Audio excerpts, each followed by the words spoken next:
Continuamos nuestro camino por la Argentina productiva, por esta Argentina que tiene tanto para dar, sobre todo en materia de economías regionales.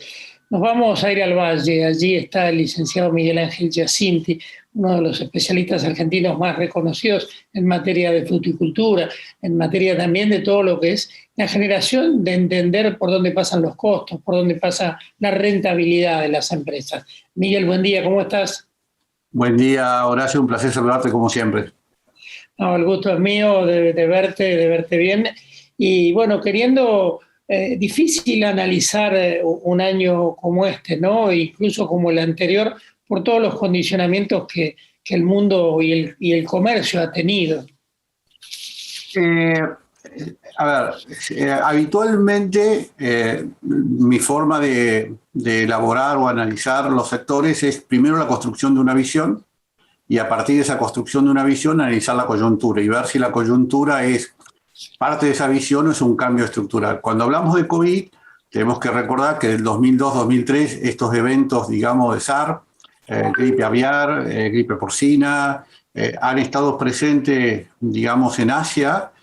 No fueron mundializados porque en ese momento el flujo aéreo de la gente, digamos, turismo era mucho menor al de hoy.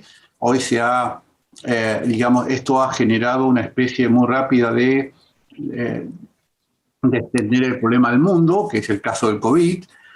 Por lo tanto, el fenómeno, digamos, en sí, no constituye un cisne negro. Sin embargo, la forma de actuar frente al problema, lo que podemos hablar de limitar la circulación, limitar la actividad económica, esto más allá de cuestionar o no, digo, la forma de hacerlo de esa manera, eso sí constituyó un cisne negro para cualquier actividad económica, más aún para los alimentos, y las consecuencias de eso se están observando en los mercados. En principio tuvimos un 2020 donde el mundo veía en los alimentos, llamemos frutas, si querés, verduras, veíamos la necesidad de una ingesta, con lo cual aumentó la demanda en términos generales.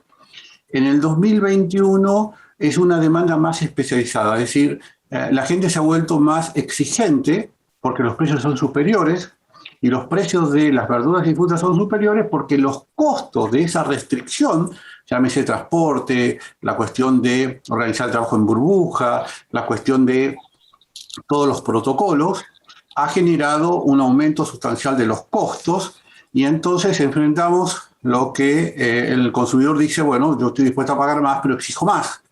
Y entonces ahí empiezan los problemas de algunas economías que teniendo la posibilidad de comercializar estas frutas y hortalizas, están teniendo problemas con los precios o están teniendo problemas de un resultado, a pesar del precio, que les cierre económicamente. Entonces lo que empezás a ver es que países que habitualmente no se quejaban de los precios de las frutas y las verduras, podemos hablar de Chile, digamos que es un país de baja inflación, estamos hablando de un país de un 5% de inflación. El año pasado el precio del tomate aumentó 56%. O sea, lo comparo no el 56, sino versus la inflación. Entonces, una cosa son los alimentos y el gap, la diferencia con la inflación.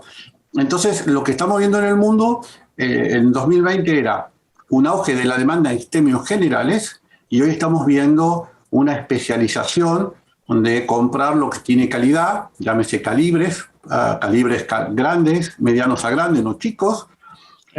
Acá en Argentina estamos viendo, por ejemplo, te doy un dato, del año 2016 al 2019, entre una pera de calibre 80, que es grande, y una pera 120, que es chica, vos tenías un 20% de diferencia de cotización. Este año 2021, la diferencia aumentó al 27%. Eso significa que el consumidor quiere pagar menos por la fruta chica. Y si el productor, obviamente, a pesar que tiene más costos, no hace una fruta más grande, tiene un problema de rentabilidad. Entonces aparecen estos fenómenos, consecuencia de, si querés, lo que llamamos la forma de atacar el problema, que son las restricciones de circulación, las restricciones económicas, de actividad, todo lo demás, que, bueno, eso sí genera un cisne negro y eso nos hace pensar, digamos, a partir de un nuevo esquema de problema, digamos, que es muy diferente al que vimos el año pasado, que parecía que fruta y verdura por sí solo era el ganador. Pero como verás, Ahora, dime. ¿cómo está la región hoy para afrontar esos desafíos? Lo primero de cuando vos tenés una visión es que te es más fácil enfocarte y buscar resolverlo. Yo creo que las economías regionales y el Valle en particular no tiene una visión que permita analizar, digamos, estas problemáticas y resolverlas rápidamente. Te doy un ejemplo. Si estamos discutiendo que se exportó menos, se vendió menos en el primer semestre que el año pasado. Está bien, se vendió menos, pero ¿qué significa eso? Entonces algunos dicen, bueno, si se vendió menos porque hay menos cosecha. No, en realidad lo que vos ves en los últimos 5 años, que la actividad del valle vendía, supongamos, un 50% de su cosecha de enero a junio y el otro 50% de julio a diciembre. En los últimos 5 años hay un traslado de vender más en el segundo semestre. Entonces hoy estamos en una tendencia de vender el 40% en el primer semestre y un 60% en el segundo semestre. ¿Qué ocurre en el segundo semestre? Hay mejores precios y la fruta ya de menor calidad ya no está tan presente en el mercado porque no puede aguantar, digamos, tantos días o tantas semanas o tantos meses. Entonces, naturalmente hay una tendencia a vender más en el segundo semestre. Por lo tanto, que a mí me digan, se vendió 10% menos, no significa que hay menos fruta, digamos. Entonces, a veces se toman esos indicadores que a lo mejor hace 10 años atrás eran referencias interesantes, hoy no lo son. Entonces, ahí empieza el problema de si lo resuelvo o no resuelvo el problema. ¿Por qué? Porque el análisis que estoy haciendo, llámale la receta del médico, la receta de un análisis prescriptivo, no es correcta. Entonces yo creo que lo que estorba y dificulta en las economías regionales y el Valle en particular es no tener un diagnóstico preciso, digamos, de lo que está pasando. O sea, ¿qué es tu problema principal para resolver? Llamale si querés cuando voy al médico. Puedo tener muchos problemas, pero la pregunta del médico va a ser, che, mirá, vamos a empezar por este porque este es el principal. Y a lo mejor uno no lo ve como principal. Entonces yo creo que ese es el mayor problema que le veo al Valle en materia de discusión, de resolución de problemas. El tema de la crisis, la situación económica, ¿paró la tecnología en las empresas?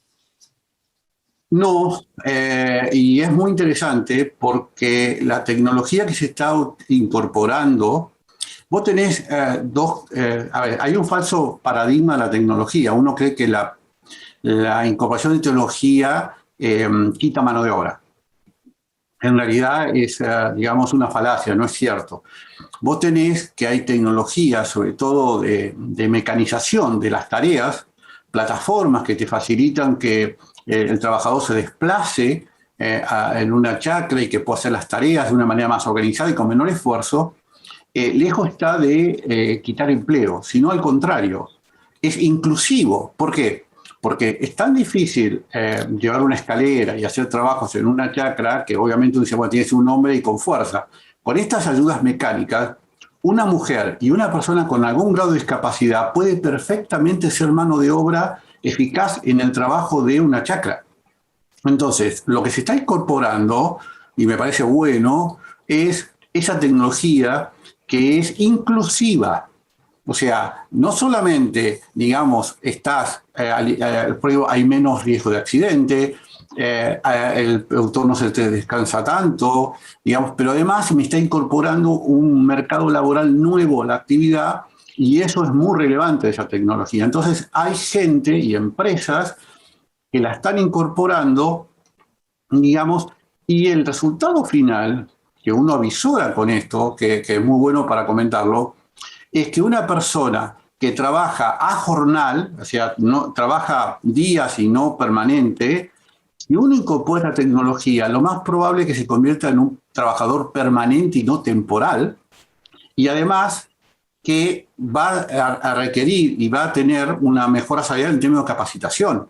Es decir, yo creo que los cambios que estamos viendo con la implementación de tecnología, el caso de la mecanización es una y es muy importante, es más inclusivo y llevar de un trabajador temporario a un trabajador permanente, además de lo inclusivo. Y eso creo que es uno de los fenómenos que está hoy en el Valle, y además, la buena noticia es que el Valle dejó de caer. Es decir, nosotros tuvimos en 2010 al 2019 una pérdida de 4 millones de jornales de trabajo y una pérdida de superficie productiva.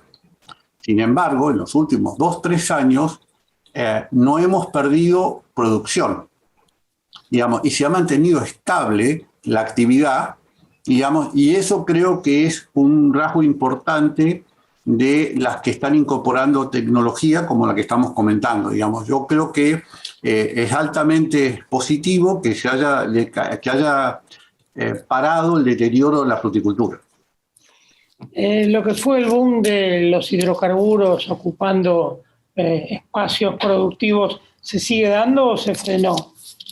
No, se sigue dando. Obviamente que con la actividad del petróleo y Vaca Muerta tiene su complejidad, no es tan boom como hace 8 o 5 años atrás, pero de todas formas, digamos, es muy interesante porque la incorporación de tecnología que te acabo de resaltar incorpora otro tipo de personas, las mujeres a la actividad, alguna persona con un grado de discapacidad que pueda ser eficiente en trabajo, y entonces tenés una mejor rotación de empleo y no sufrir las consecuencias de Vaca Muerta. ¿Se entiende? Porque una mujer no puede ir a Vaca Muerta y una persona con discapacidad no puede ir a Vaca Muerta. Entonces, yo creo que uno de los cambios estructurales más significativos con la incorporación de tecnología, que no está generalizada, sino que, porque falta financiamiento para eso, pero sí las que están incorporándolo y básicamente tienen el concepto fijado en calidad de fruta, calibre y calidad de presentación o bajo defecto, son las que se mantienen, y eso es lo que explica por qué el Valle dejó de deteriorarse. Miguel, agradecido como siempre. Te mando un gran abrazo, me alegro de que estés bien y bueno, espero verte pronto, lo que significará que estaremos como mundo un poco mejor. Claro que sí. La verdad que fue una charla inesperada porque las preguntas me sacaron de contexto, pensaba cuestiones más económicas y todo demás, pero me encantó la charla, Horacio, y está bueno si lo podés transmitir, digamos, los aspectos que son visiones, y cuanto más visiones estén divulgadas, mejor va a ser el que tiene que tomar decisiones para ver, digamos, cómo de alguna manera forma su propia visión, ¿no es cierto?, para resolver los problemas. Así que, de todas formas, gracias por la consideración de haberme invitado a tu programa y gracias por el espacio también para la actividad. No, al contrario. Miguel Ángel Giacinti, consultor especializado en fruticultura, un especialista también en energía, en todo lo que tenga que ver y que tenga relación con la empresa, con los costos, con la rentabilidad, con la sustentabilidad y también hablando de la tecnología, ¿no? Un proceso que Argentina necesita en muchos aspectos.